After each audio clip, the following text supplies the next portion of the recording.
Hey guys, it's Dakota. Welcome back for another happy Homebrew Wednesday.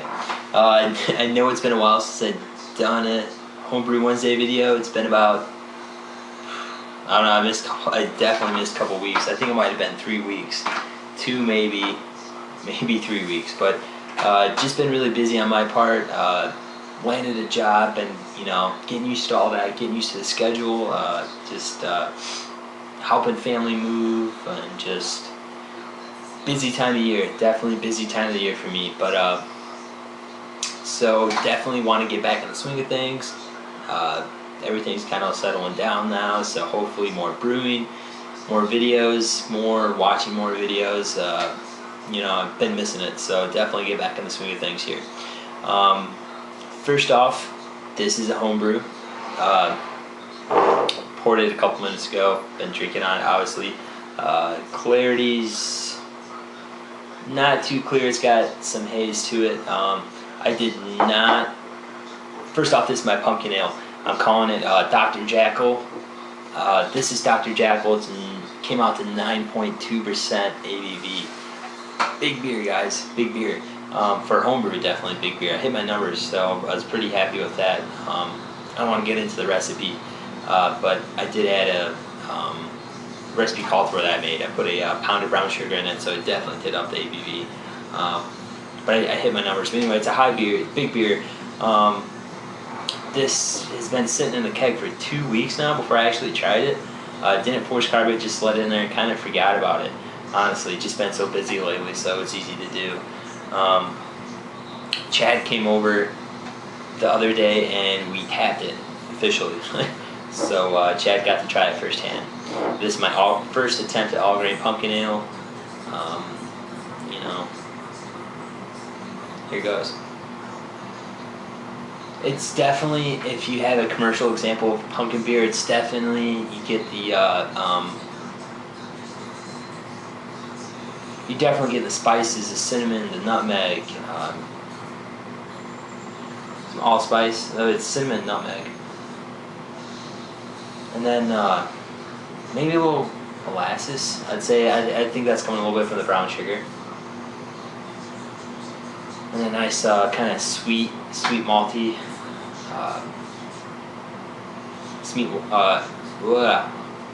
Can't talk here. It's a little bit of a sweet malty background to it too, but it's mostly the cinnamon and spices. It smells awesome. It smells like pumpkin brew. It really does.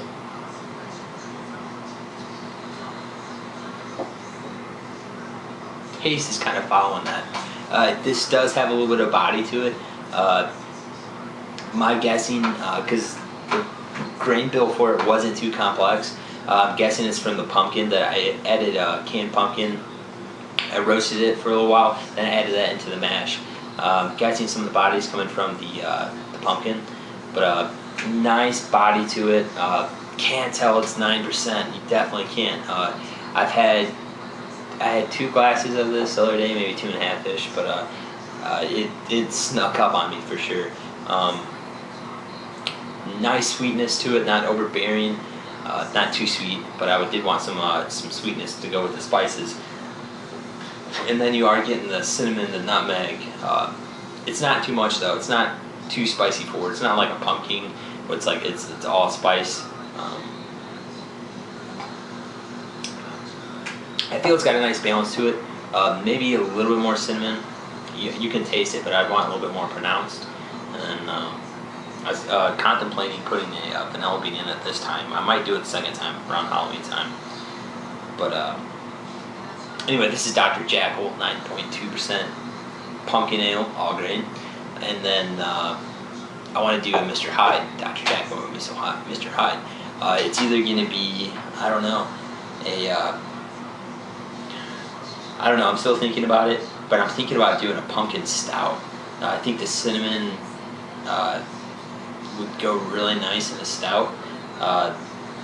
That's what I'm thinking. I'm thinking we'll do Dr. Jackal is going to be the original pumpkin ale. Maybe you might do a twist to it, like I said, vanilla bean, but Dr. Jackal, then Mr. Hyde, the villain, is going to be, I think, a pumpkin stout, and that's what I plan on having those two on tap for Halloween time. So I'm rambling. Sorry guys, it's been a while since I did a video.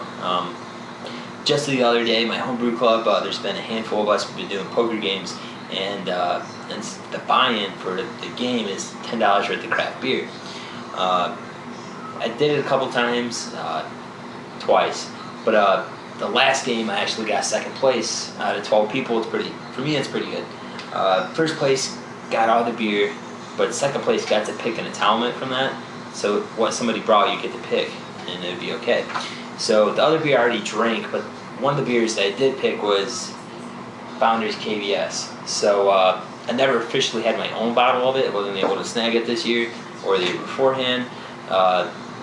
Recently I did have it though. A buddy that I helped force carve, he never carried before. He actually busted a bottle out when I was over at the house helping him. So, it definitely a great beer. If you like breakfast stout, they say they're not the same base beers.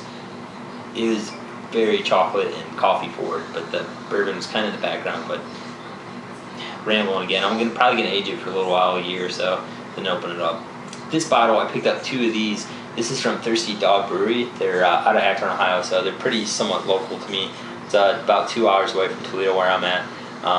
Thirsty Dog Brewery, and this is their Woolver. This is their Wee Heavy Ale, but this is their bourbon barrel aged version. Everybody's throwing stuff in bourbon barrels, guys, now. Any kind of barrels, really. Everyone's doing it. It's aged in 11 months. It's 12% alcohol, so looking forward to giving that a try. Again, I'm gonna drink one and then put one in the cellar and let it, see how it ages a while. What else? I wanted to take a video of my hot plants last time I was home. I did, but it was Memorial Day weekend, so I'm not too sure if I'm gonna add the clip to the end of this video. But I just got a call from the folks back home. They said the hot plants are to the top of my trellis.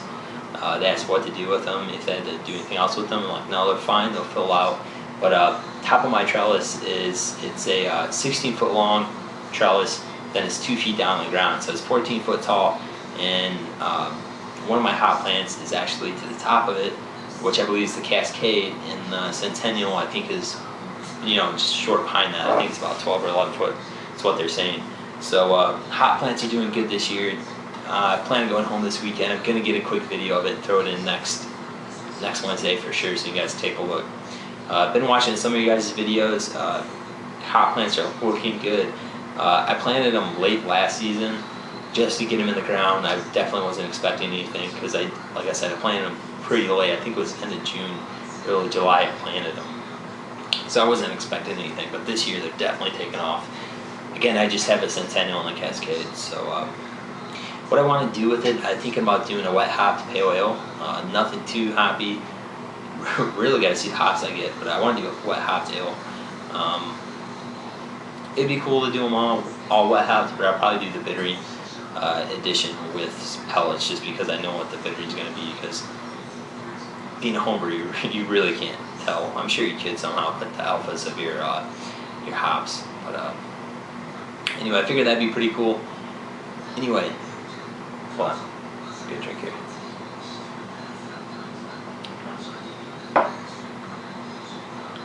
I'm happy with that pumpkin ale, especially for my first one, but I think the spices, the cinnamon, the nutmeg, allspice, the cloves, they're not too overbearing, which is definitely not what I wanted, because I did a few beers where I did the spices or the additions to it a little bit too heavily. So this is nice balance. Now I know I can add on it if I'd like to, and I think I might tweak it a little bit following time, but I think it turned out great. So anyway, there are a couple of you that commented to see that my mini fridge actually fit 2 kegs in there and the CO2 tank.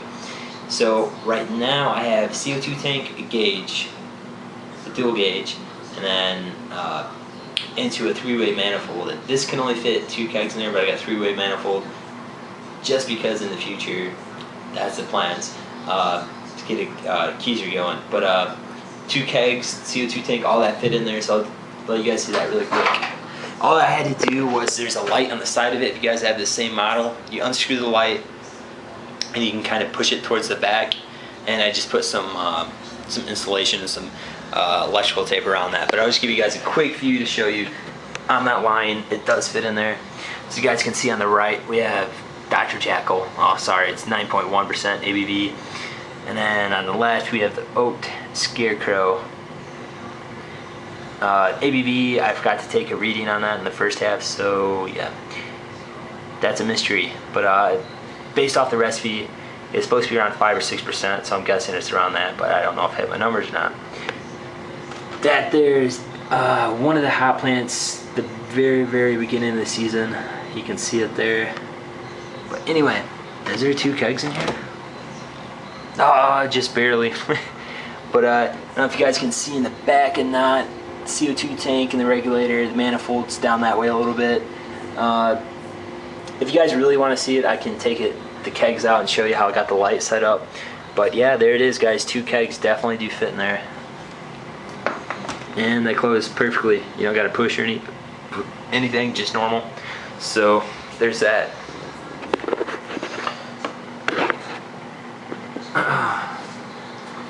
So yeah, I really wanted to do a video, guys, to try to get caught back up.